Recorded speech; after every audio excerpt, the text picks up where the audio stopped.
Survival tips जो किसी न किसी दिन आपकी जान जरूर बचाएंगे। डब्बे को आगे से काटकर वापस उसे डब्बे में ही डाल दो, फिर इसमें छेद करके मोटे धागे से बांध दो। इसके बाद चारे के लिए मैगी के टुकड़े डाल दो और फिर डब्बे को गोल गोल घुमाकर तालाब में फेंक दो। अब थोड़ा सा पेशेंट रखोगे तो मछलियों की बौछार हो जाएगी। आग लगाने वाले आइटम से आग नहीं लग रही तो अपना मोजा निकालिए और फिर उसमें से धागे निकालिए। अब इस बारी आग लगाएंगे तो आग इतनी जल्दी लग जाएगी कि क्या ही बताऊं। चाकू की मदद से पेप्सी की खाली गेंद की छाती चीर कर उसमें लकड़ियां डालकर फिर उसमें आग लगाकर आप सबको छोटे कप में चाय या कॉफी बनाना सिखा रहा हूं मैं। मेरे चैनल को सब्सक्राइब करेगा कौन? तीली जलाते ही वो बुझ जाती है तो इसके ऊपर प्यार से टेप लपेट दो, फिर तो तीली आग लगाकर ही बुझेगी। ये दोनों चलते चलते जानबूझकर पानी में गिर गए। उसके बाद लड़का अपना फोन देखकर दुखी हो रहा था, जबकि लड़की खुश हो रही थी क्योंकि लड़की ने फोन को पन्नी में डालकर हेयर ड्रायर से गर्म हवा कर दी थी, जिससे फोन के लिए वाटरप्रूफ कवर बन गया था। की चाबी का अता पता नहीं है और गेट भी अभी का अभी खोलना है तो फट से स्पैनर का पता करो और झट से ताला तोड़ दो,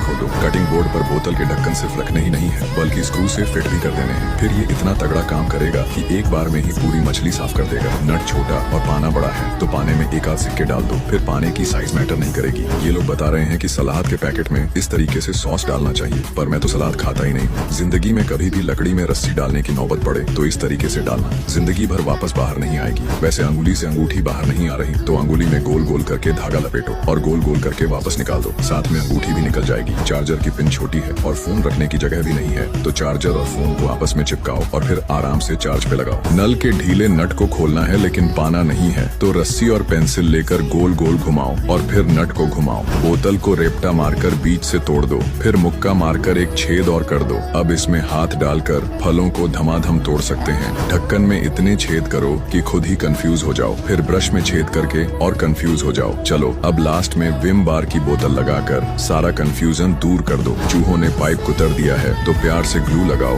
बोतल काट कर चिपकाओ और पाइप को वापस काम पे लगाओ। अगर नाली का पानी बाहर जाने से मना कर रहा है तो बोतल से ऐसा फूंक मारो कि आगे से नाटक करना बंद कर दे। घर में बेकार पड़े डिब्बे को हौले हौले इस डिजाइन में काटोगे तो एक देसी डस्ट पैन तैयार हो जाएगा, जिसे देखकर आपकी मम्मी खुश हो जाएंगी। बोतल के ढक्कन को गर्म करके इस पे नंगे वायर को घुमाओगे तो इसे देखकर पापा खुश हो जाएंगे।